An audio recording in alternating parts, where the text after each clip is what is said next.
Hey there, Eurus here, and welcome to Community Life. Here we talk with amazing humans from the community world about their life journeys and learn from each other's. And today we have a conversation with Paz Pisarski, a natural people magnet, a co-founder of the Community Collective, a community for community builders in Australia and New Zealand, the multi-hyphenate achiever who loves to drink chamomile tea and compose relaxation music. So hello, Paz. Oh, hello. It's so nice to finally connect with you in real time. Yes, it was. It's been some time, but we made it. We know how to make things work. So tell me, how do you think music helps people heal? Let's just dive straight in. This is actually a great timing because I've just spent the last 2 weeks actually recording new albums. So I Hmm. play classical guitar and write relaxation music for film and meditation and podcast intros and media productions. So anywhere you might find relaxation music, that might be a purpose for it. And so, yeah, I think music is powerful. It can just transport our brain to a completely different mindset. And I think it really has this incredible healing power of not just concentration, but relaxation and really just sitting in with ourselves and where we're at. I use music quite strategically to have different soundtracks for different types of activities. So for example, I have a song that I play right before I go to sleep every single night. I have a song when I do my emails. I have a song for when I've got some really good news. I want to dance down the street. I've got a road trip playlist. I've got music for the moment I sit down and start working and do deep work. And I think it really has this capability to not just get us in the zone, but really elicit certain emotions or concentration or attention. So I think it's very powerful in that sense. And so the music that I write, I try and transport listeners to a place of calm, just taking a break, have a pause, just relax. That's probably the vibe. I can imagine when you are like having a breakfast and then hear the song for your emails and like, oh my God, I have to send some emails. I have to read some emails. Does it ever work that way? Well, sometimes I'll hear a song that might be my waking up alarm, and you might hear your own phone alarm, and people get triggered. They go, "Oh, Yeah, yeah. yeah, yeah." Same thing. You build a habit, you build a reaction, you build an aversion, you build, a supporting relationship with it. It just depends what it's for sure. Talking about waking up alarm, what song do you have on it?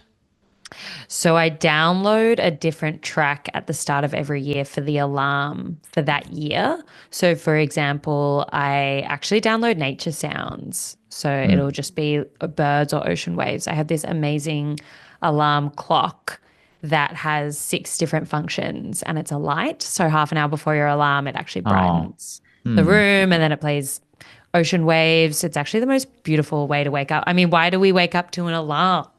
It's so Yeah. alarming. It's abrupt and evasive and stressful. I want to wake up, with the natural light. I sleep with the blinds open actually and just wake up in Australia with the sunrise. Is it kind of alarm that emulates the sun and it's like glowing like brighter and brighter every like I don't Yes. know. Oh my God, it's something I was thinking about for so long. I was thinking like it would be the best thing to naturally wake up to the light of sun, but I never had it. So what's your experience first of all, for how long do you have it? I've had it for 8 months now and yeah, it's been great. Mm. Sometimes, I think people, like my phone will be in a different room. So I think a lot of people think, oh no, I need to have my phone before bed because it's my alarm, but that's what an alarm clock's for. But this one's really lovely because you start to wake up because the room is brighter and then you time it in line with sleep cycles. I really go down a rabbit hole of sleep. I love, you look at the psychology of sleep. There's some really incredible people who've studied the power of sleep. And if you time it with sleep cycles of 90 minutes, so if I go to bed at 9 p.m., if I did 4 sleep cycles, that's 4 cycles of 90 minutes. So I'll put my alarm at the end of a 90-minute cycle so you don't wake up in the deepest part of your sleep, for example. Hmm. I will Don't definitely fall ask you asleep. about the model, Falling about the asleep? model. Yeah, I will ask you about the model of the clock because I really need that one. Oh my Yeah, God, I I'll was send it to wishing you. for it. Yeah. So tell me a backstory of learning to play a classical Suzuki guitar at the age of 4. Yes. So I tell the story differently to my mum, actually.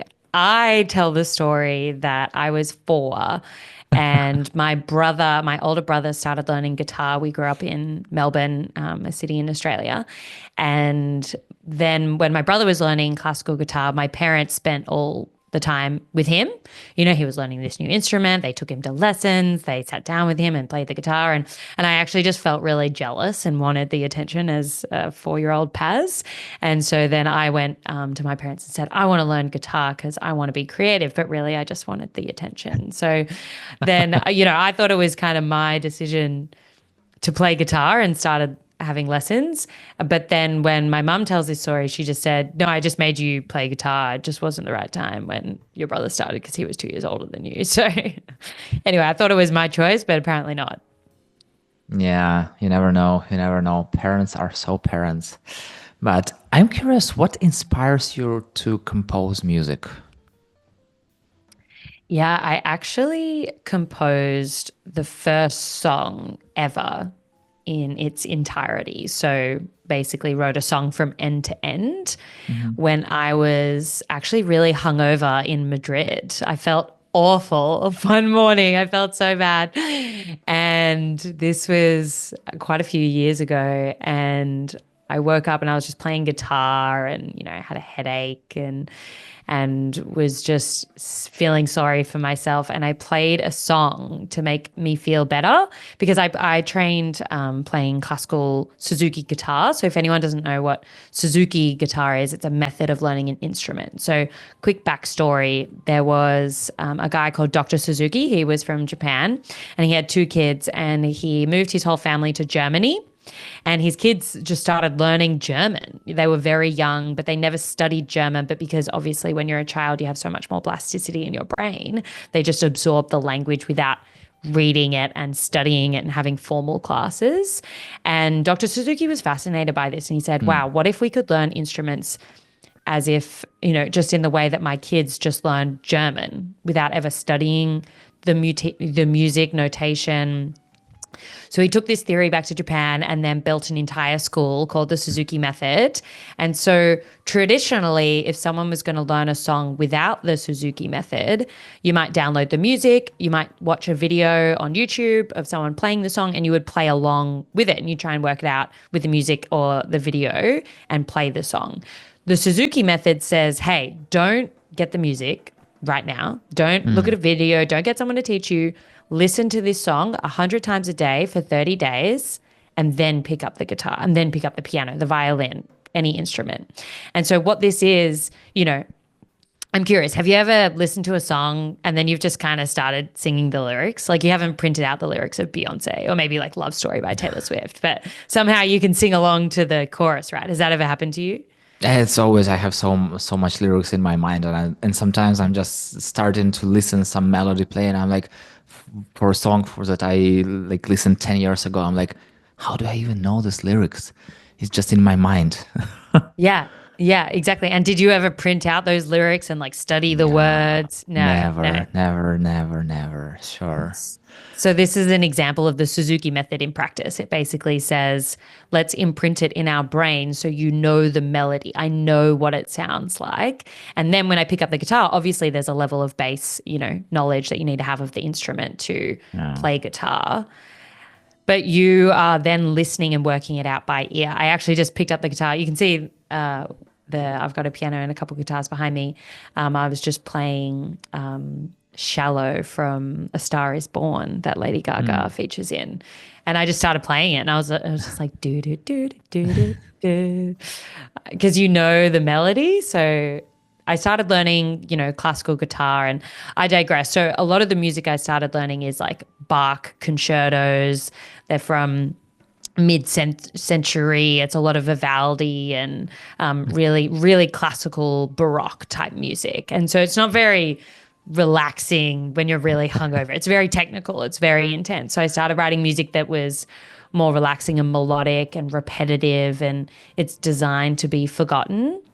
And you really can, I guess, just lose track of time listening to it. So that's actually why I started writing the first ever track. And that song was called Tranquilita, which means a little bit relaxing because it was a little bit sour as well. So that was the first song I ever wrote in 2018. And since then, I've actually signed with two music labels, and I release music across three different moniker profiles. So that means I have like three alias profiles, like a profile called Paz Sounds, a profile called Paz Guitar, and a profile called Agua. So I'd have multiple personas, if you will. So telling a story about composing your first song after a hangover, that's exactly how you say that music heals. So Yeah, basically, exactly. Made me feel better. It exactly. was very productive.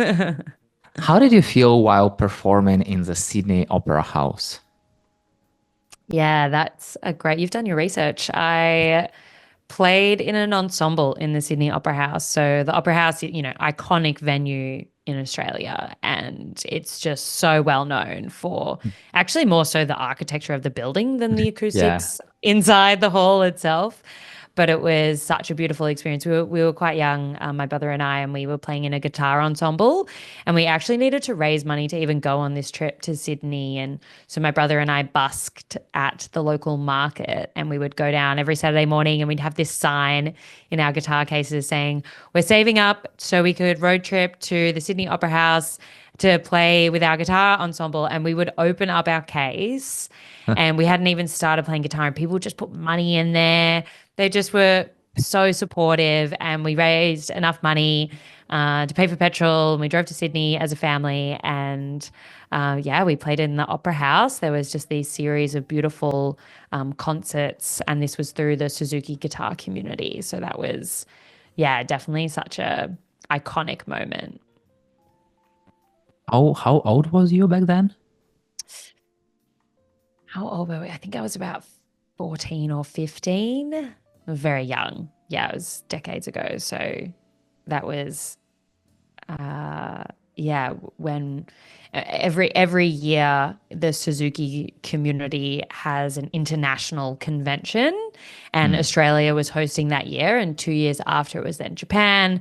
We went to America, we went to Italy, we've been all over. So you visit these different countries, and everyone flies in, and we'd be in Italy, in Turin, and you'd spend a whole week playing guitar with all of these classical guitarists from all over the world, and you don't speak any language. I didn't speak Italian. You're just kind of communicating by playing music, but you played all the same songs, which is a different language, which was beautiful in itself. And yeah, then we'd all spend a week practicing, and then we'd have this huge concert in these churches and opera houses and cathedrals, and we just have these beautiful actually quite community experiences, really. And I remained pen pals with a lot of the friends. So we would write in Italian, or I had someone in America, and we would just send music back and forth, like songs and things like that, which was so beautiful. And yeah, still stayed in touch, which is really cool. From the quality of sound experience, what was the best place to play in? I think the best place I've ever performed in, that's a great question. I think because the music I've played, definitely in the last decade, I've performed in a lot of yoga studios. So I would play kind of as if you would go to a sound healing and there might be Tibetan singing bowls. I would do a modern take on sound healing and play live classical guitar.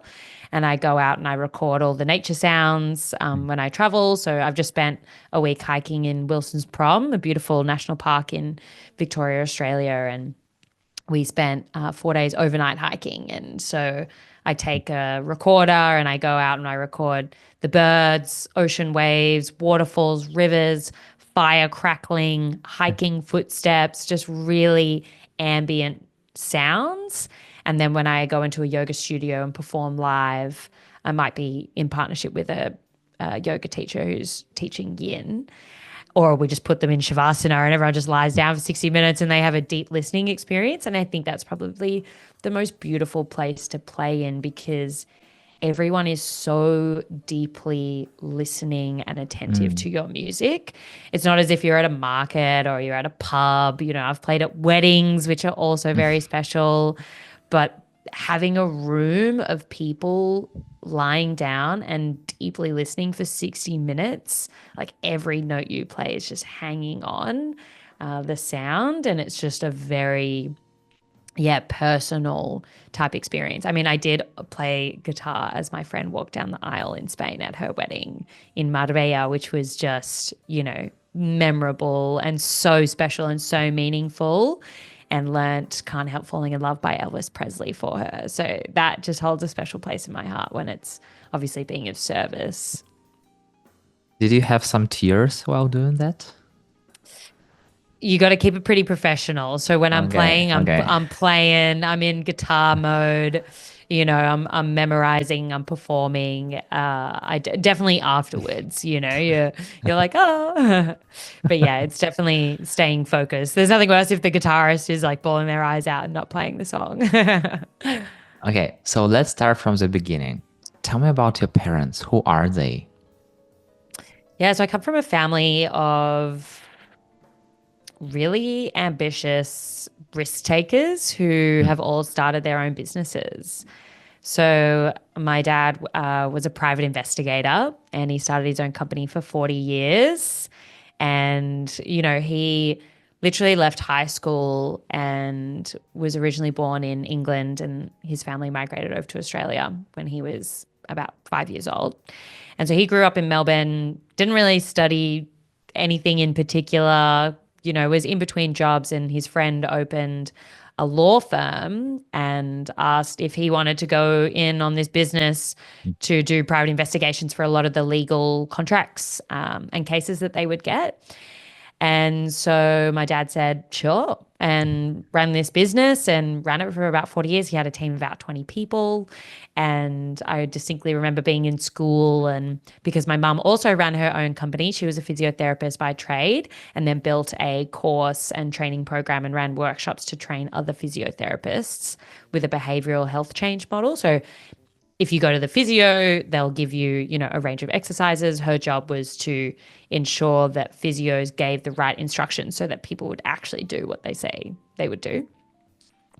And so, yeah, I distinctly remember being in primary school and our parents would take us out of school and we'd go, on a road trip for a month, or, it was always, and very, very privileged. I definitely acknowledge that, how fortunate we were to have that ability to go traveling so young.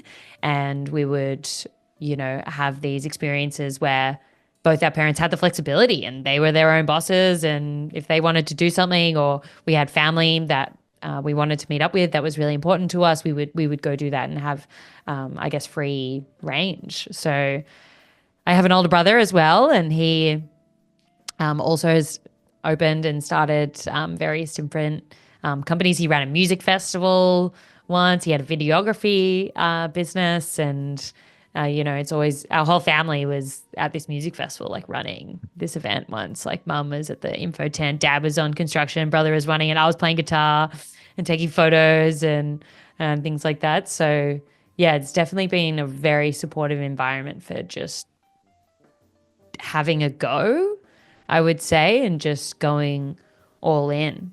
Have you is anyone in your family an entrepreneur? Have you had that kind of experience either? No, no, no, no. I have to learn everything from scratch. So just to see how others are doing it and like kind of finding some tips and tricks here and there, trying to implement this mindset. So not really. But I'm curious, like having two so active parents, like how did it influence you from the less professional perspective, from this entrepreneurial perspective? Yeah, it's really funny. I think, you know, my career started in the entrepreneurship and startup space in Melbourne. So I worked for about 6 to 7 years at the intersection of community building and startups. So my job was to help people start businesses by being a community manager by building communities of founders and connecting them with other people so they could learn from others and basically figure it out from themselves. And then obviously the last couple of years running my own company. And so I think the influence, I mean, how funny that I also run my own business now. You know, it's obviously such a role model and normalized profession, given my upbringing. And so the amount of advice that I ask my parents is huge, especially with running conferences and running events and programs and workshops and accounting and tax and legal documents, like all the things, you know, they've walked that path. So I definitely am super grateful and learned so much from them.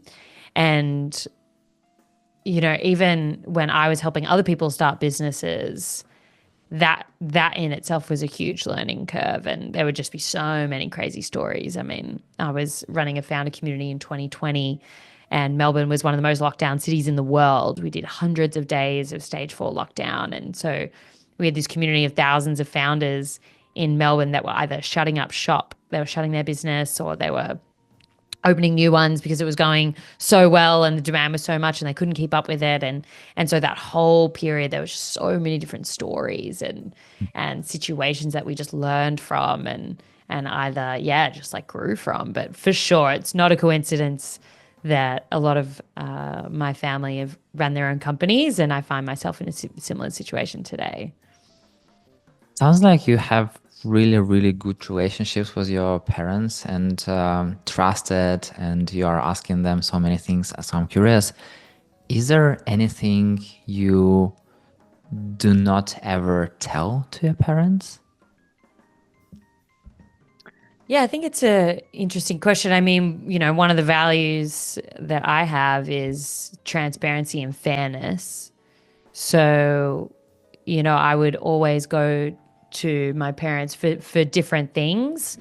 You know, my dad's fantastic at like just really hard decisions and challenges and workshopping problems. So I would talk to him about specific areas in that bucket, or I'd speak to my mom about, you know, managing a team and culture and how do you actually, you know, show up and live in your values in that sense. So are there things that I'd keep from them?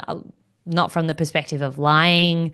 Do I tell them absolutely everything that's happening in my life? Definitely not. I mean, no one needs to, you know, have that level of conversation. And so I think, you know, I've been very fortunate to have a great relationship with them, and I still hang out with them quite a lot, which is very nice. I live in a small surf town about an hour and a half from Melbourne, and mum's in Melbourne, and then my dad's in Kilcunda. They divorced about a decade ago. How often do you go to the beach? Every day. Oh, I ride my bike to the co-working space, which is basically along the beach track. So, yeah, this town is notorious for really good surf, and they have beautiful cliffs with this just windy kind of gravel track that I can ride my bike along. It's about 15 minutes. So, yeah, I'm next to the ocean every day. My house is actually opposite the ocean. You can't see what I'm looking at, but there's a picture of the ocean there. Ocean is everywhere. Okay, I get It's it. everywhere. Yeah. How often do you surf? I don't surf. Surfing's really hard. I'm a boogie boarder, so I'll go head first down a wave instead of standing up. Surfing's intense. It's tough, and Did you I try take. it? Yeah, I've tried it. Yeah. You can, you know, always take a foamy out. It's like a beginner board. But yeah, it's definitely, I'll just stick to having fun. I don't need to learn how to surf. Yeah, I know some folks who are like surfers. For example, I know like Pablo Gonzalez. He's in the US, and he like every day at 5 a.m.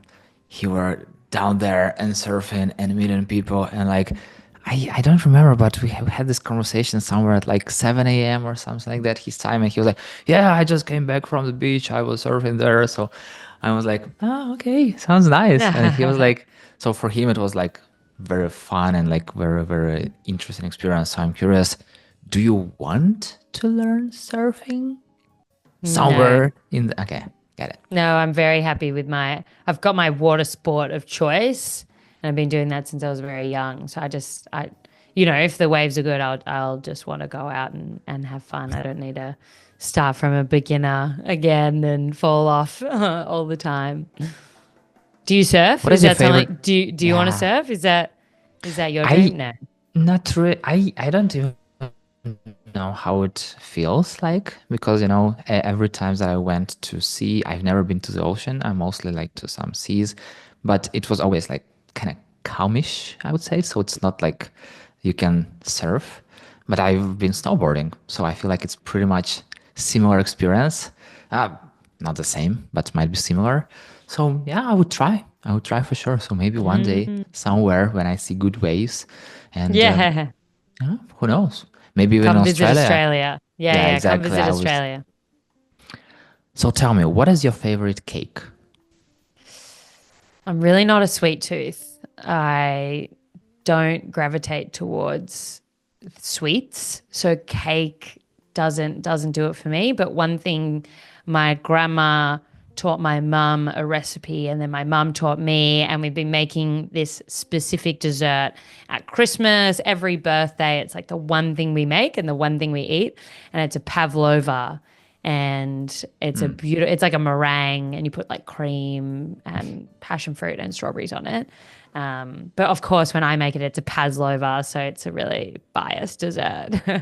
That's probably the closest thing that I'd get to like a cake. Okay, so what is the difference between pavlova and pavlova? Oh, it's just Paz made a pavlova is basically tastes better. Okay, so why moving to a small coastal town has been one of the best things for you? Yeah, I grew up. I've lived in a few different places. I grew up in Melbourne, as I said, and then I also lived in Paris when I was 15 on exchange to learn French. And I also lived in Madrid for a year in 2018 to learn Spanish. And I came back to Melbourne, and in 2020, I'd actually been accepted into a master's of sound composition in Madrid at a university there. And so in 2020, so 2018, I lived in Madrid. I had to come back for 2 years, and then I was going back in 2020. And obviously, insert pandemic, no travel, so that didn't happen. And I was very lost in Melbourne. I was on this trajectory that I was going to be a full-time musician. I wanted, to go live in Spain and speak Spanish and pursue composition. And so when that wasn't an option anymore, you kind of go back to the drawing cards. And I think I just knew that I did not want to live in a city. I had this really big aversion to, the concrete and the constructions and the sounds and being landlocked. Melbourne is still on the ocean, but I was kind of deep Melbourne, north side, Fitzroy, if anyone knows that particular area. It's very cool, and, lots of beautiful parks and stuff like that. And I feel like I just outgrew a lot of the habits in a city. I didn't want to go out. I didn't want to drink. I didn't want to spend money. I don't drink coffee. And, I just wanted to be in nature, and I just wanted to write music, and I just wanted to, kind of start afresh. And so I actually just had a friend who had just been visiting Torquay, and she said, "Oh, there's a cool house down there. Why don't you just move in there?" I said, "All right." Called my boss. He was working remote in South Australia. So he just said, "Yeah, of course. Like, go to Torquay, that's fine." And so I moved here 4 years ago, just thinking I'd try it out. And yeah, loving it. Tell me more about your connection with nature. I'm curious, how do you work in seasons? Yeah, well, I think that, you look at the activities that happen in a city. You're driving, you're on public transport. There's a lot of shops, there's a lot of things that you can buy, a lot of cafes, like a lot of hospitality, things are open 24/7. There's a lots of culture and art, it's busy. It's busy. It's always on. It's 24/7. A big city like Melbourne. There's people everywhere. And, also a lot of social expectations that I think, especially in a place that you grow up. And so moving to, from a city that with 4 million people to a town with 50,000. Uh, and I live in Janjak, which is the town next to it. There's only one cafe here. There's only one restaurant. The kitchen closes at 8:30 p.m. and there's one pub and a fish and chip shop. That that is it in the whole of Janjak. There's nothing else. And then the rest is just cliffs and ocean and nature. And so especially when you run a company, you're predisposed to probably working a lot because there's a lot to do. Yeah. And so when you live in a very slow, sleepy town, it's going against the grain. So it just you make better decisions. There's no Uber Eats, there's no delivery services, there's no cabs or taxis, or there's not even a shop there in this town. But the next town over, you've got heaps of that kind of stuff. So I'm not in the middle of nowhere, but it really brings out a different routine. You go to bed earlier, you wake up earlier, you wake up at sunrise. If people want to socialize here, you go to yoga, you go for a hike. There's a new bathhouse that's just opened in Torquay that has like a ice plunge and a sauna, and that's what we go and do on a Friday night at 5:15 p.m. And then we, cook dinner at home and catch up. And so the lifestyle here encourages healthier habits, which makes you feel great, which makes Mm. you drink less alcohol and not drink coffee and not have sugar and eat really good foods and sleep and don't have that social pressure to be on and I guess perform. So yeah, you really strip out the noise, which forces you to think, how do I want to live my life? Sometimes in big cities, people are just passing through each other. They don't even know sometimes who is living the next door. So I'm curious, from the social human perspective, what is the difference between, like, from your side, what is the difference between living in a big city and in a smaller city? Yeah, definitely. So I mean, the beauty of a smaller town is that you're more likely to bump into the same people on a regular basis because there's only one cafe. There's only one park run that you can go to on a Saturday, which is like a 5K fun run that everyone does every Saturday. Not everyone, 50 people might go, for example. But there are smaller choices, so there's higher chances of bumping into people, so you make better connections and you just have better friends and you have I think a more robust social life without putting in the effort, because the city is so big and my friends would live 45 minutes away on a tram. It'd be really hard to catch up, and I'd actually spend a lot of time in logistics. But here, my best friend lives around the corner from me. I actually bump into her a couple times a week because we walk on the same track, and that I ride my bike home and pass a couple people that I know. So that feeling of being connected to other people is stronger, in my experience. I've always been really friendly and gotten to know my neighbors no matter where I am. So I don't really see a difference in that. But the small town, there's only two co-working spaces, and I've made so many friends just at that co-working space because it's just such a incredible group of people, and you're also all here and probably have a lot in common. There's a lot of people who go surfing together. There's a WhatsApp group at the co-working space, and they go in the ocean every morning at 7 a.m. or we go hiking on the weekends. And so there's just this collective like group activities that you can do. And a lot of people have moved from other places. And so when there are a lot of people who didn't grow up here, they're more, I think, susceptible and more open to saying hi to people. Definitely if I walk down the track here, people say hi a lot more than if I was walking through the city. I'd probably look like a freak in the CBD saying hi to everyone.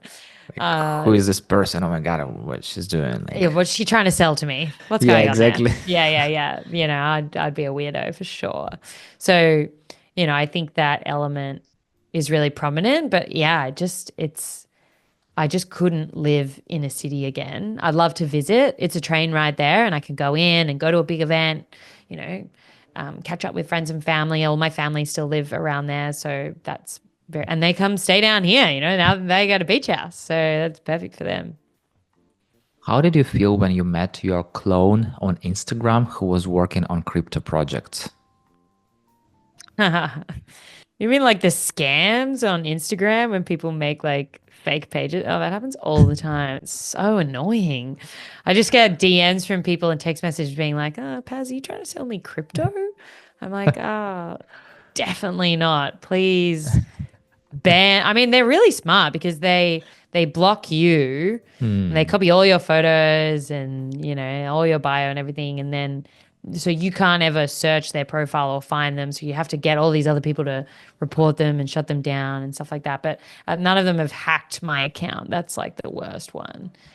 So yeah, if anyone, if you meet a Paz online, she's trying to sell you crypto, do not interact and just report that account because I wouldn't do that.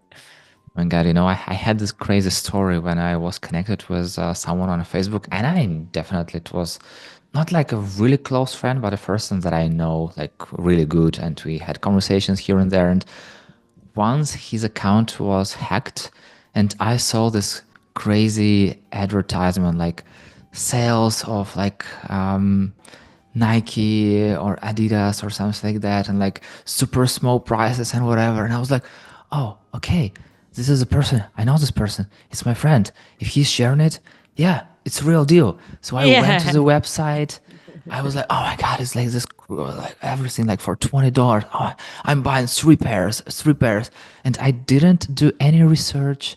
I didn't check the background. I didn't check the delivery policy. Nothing. So I was then afterwards, definitely it was a scam. So I just lost like $60 or something like that. And I was like, why did I do that? And then I understood that like I knew this person, I trusted this person, and I didn't even have a thing in my brain to check something that I saw on their social media. And I was like, Yeah. oh my God, how weird was it? Like, Mm. and I totally get it. So if someone will ever, message you like, hey Paz, why did you tell me to buy this crypto? I bought this crypto and it went like Yeah. I won't be surprised. Like Oh really, I no. won't be surprised. So This is not yeah, it's financial advice.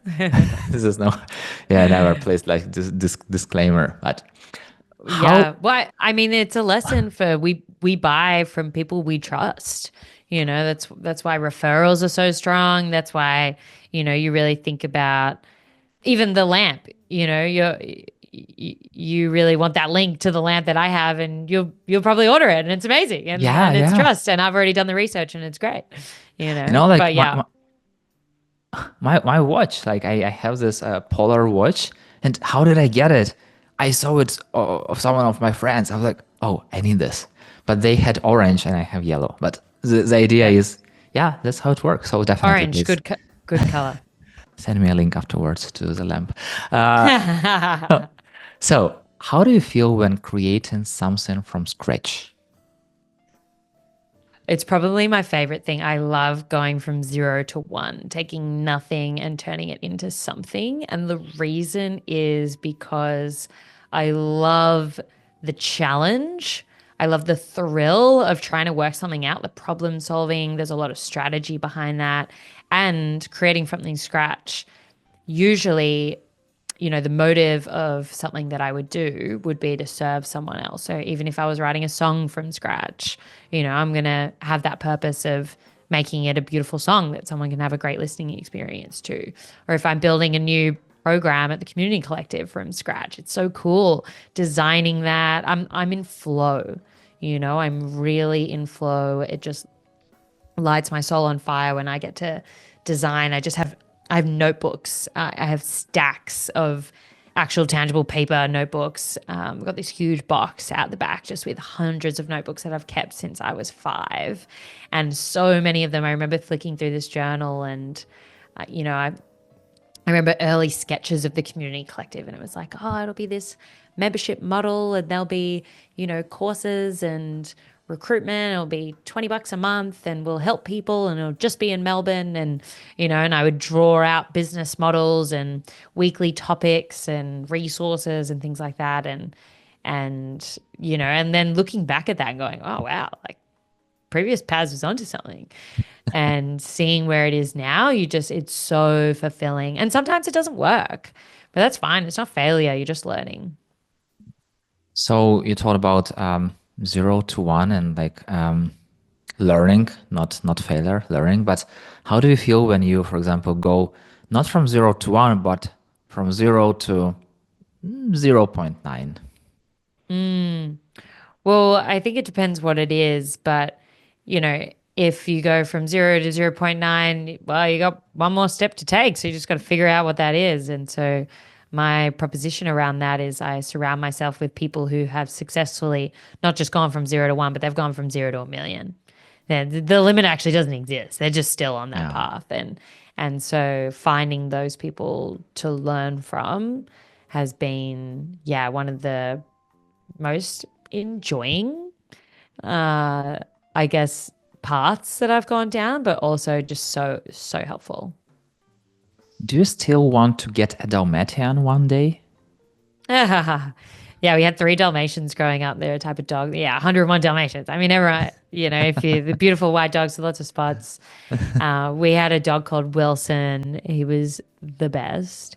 And yeah, I'd love to get a Dalmatian, except they just can go really rogue because they have a really strong sense of smell. They're actually dogs that were trained to be with the fire brigade to sniff out dead bodies. So they're really smart and intelligent and have great senses, but sometimes they won't listen to you because they just want to go and find food. So I dog sit a Groodle from my friend, and she's coming down on Saturday, which is really exciting. So, yeah, I'd love to get a dog, but I feel like I have a small child, which is the business of the community collective. So I don't need any extra responsibility at the moment. So dog sitting twice a year is the perfect amount.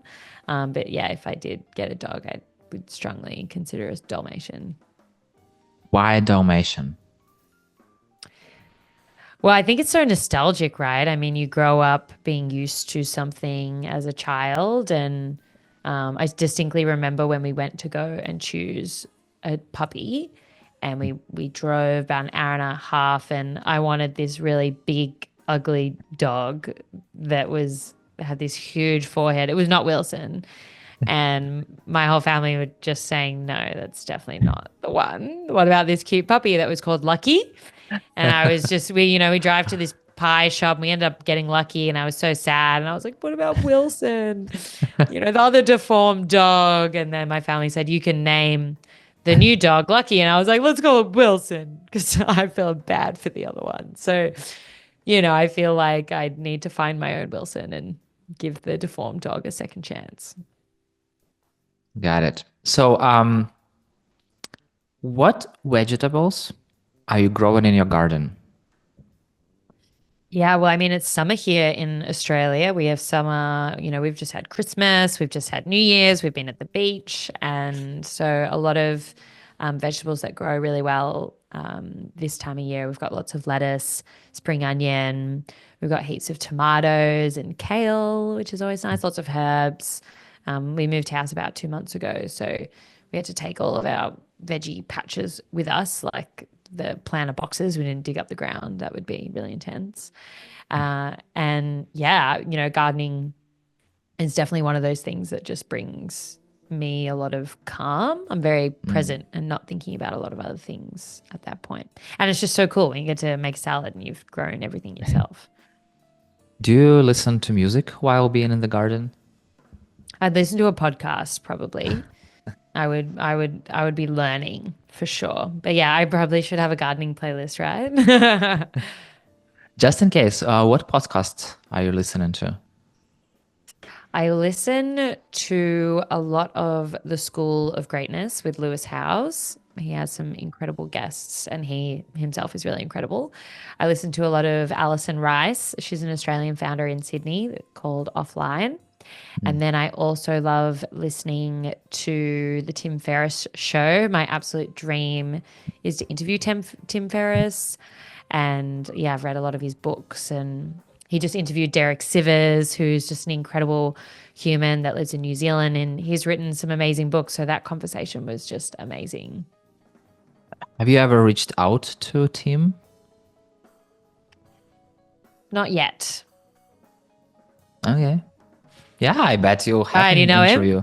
Nah, Now not you want to really. make an intro? Mostly from a podcast. But if I will get to know him before you, I'll definitely do that. So you can count on me. What is Beautiful. the hardest veggie to grow? The hardest vegetable to grow? Yeah. Definitely anything that's in the ground because, potatoes and carrots and things that take up a lot of space just because we don't have a lot of space. So it just doesn't get enough nutrients to grow. So they get stunted. Or if you're growing things like pak choi and bok choy, all the cabbage moths come and eat them. So the hot trick is to wear off cabbage moths. You get a straw and then you get a piece of paper and cut out a butterfly. And then you stick the fake butterfly on the straw and put them in the garden because cabbage moths get afraid of butterflies. So there's my hot tip for the podcast. Everyone who grows that kind of veggie, Yeah, please go create some butterflies, some paper butterflies, because yeah, it works. It works. it works. Uh, what is your favorite dish with the vegetables from your garden? I love making Asian noodles and having all the spring onion, all the pak choi, bok choy, and then you basically get to sit down and eat like a lot of Asian meals. But my favorite thing to grow in summer is actually sunflowers. There's this really beautiful story in Torquay where there's this woman who she used to have a sunflower growing competition with her partner. And every year they would try and grow the biggest sunflower. Sadly, her partner died a couple years ago, and she wanted to still have this growing competition of sunflowers. So every year she goes around to all of the local cafes and restaurants in Torquay and donates sunflower seeds for free in October. And then with instructions, and then everyone, it's so beautiful when you walk around Torquay in summer. There are sunflowers everywhere. And then in Wow. February, she has a public competition, and now hundreds of people go and they bring their weird and wacky sunflowers. There's 28 categories that you can win. None of my sunflowers have won yet, but there's a Facebook group, and we all talk about why the cockatoos are eating our sunflowers and how to protect them. But it's just this beautiful thing now of how one person has now impacted what everyone grows in an entire town. It's really beautiful. How do you grow a sunflower? What steps do you take? Okay, you get the seed and then you put the seed in a small pot. So basically, you want to have that seed in a seedling. Worst thing you could do is like throw seeds in the garden out into the wild world. It's like teaching someone how to ride a bike. You don't just put a 4-year-old on a motorbike and go off you go down the highway. No, no, no, no. You got to get training wheels, ease them into riding a bike. So you get the seed, put it in a seedling pot, keep it indoors, and then water, bit of sunlight until it sprouts. And then once it sprouts, you transplant the seedling into a planter box or in the garden, dig a big hole, and it needs a lot of sun and then water every day. And then hopefully after 6 months, you have a giant sunflower. Hopefully. So yeah, I'll keep following your journey. So the moment you are ready to win the competition, please send me a Yeah, I'll send you a photo. photo. Yeah, yeah. Exactly. Real. I only have 2 in the garden at the moment. They're not looking very good. So we'll see. I have a previous guest's question. If you could design any huge festival with a lot of people that doesn't already exist, that has something to do with your personality, what festival would that be? A sunflower festival. Everyone has to wear sunflowers. You have to grow your own sunflowers. They're just the most beautiful flower ever. And we would just play guitar and lots of really beautiful, soulful music. If Angie McMahon, an Australian artist, was playing, it would just be perfect. And I can't even imagine there is this like moving scene or something like that that you always follow the sun. Yeah, yeah, yeah, exactly. It's just sunny everywhere. Yeah, yeah.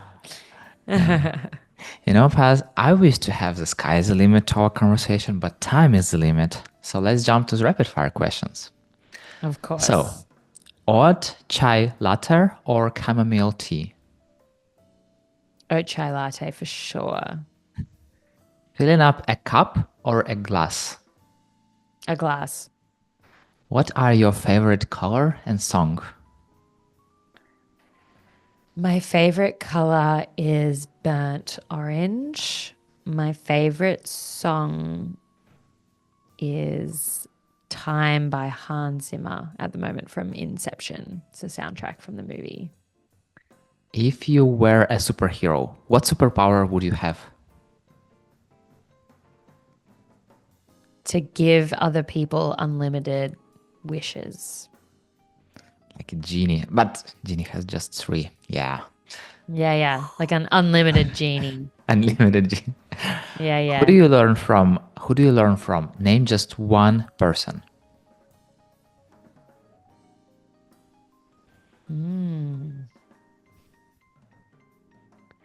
I learn from my co-founders. I'm going to name two people, Melia, Raina, and Jala Alex. We've been all together since the inception of the community, and they sit on the advisory board, and I got to catch up with them yesterday, and I just learned so much from them and just have an absolute ball.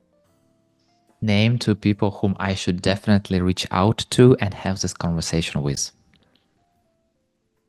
I think you should talk to Selva Ganapathy in New Zealand and Paulie Souza. Ask it forward. It's like pay it forward, but with questions. So ask a question a future guest will have to answer.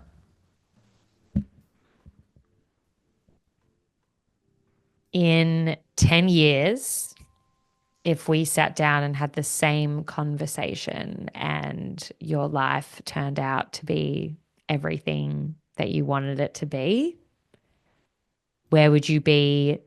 What would you be doing? And who is around you?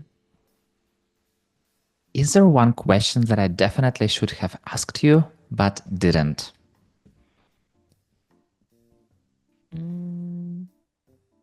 There's no such thing. Yeah. You couldn't have gotten it wrong. So no, I don't have anything for that. Yeah, it's hard to make it wrong something that you are creating in the moment with an amazing guest, with an amazing person on the other side. So Paz, thank you so much for this conversation. I'm super happy that we finally caught up and that we, first of all, I listened to your music. So please, please, please continue doing that.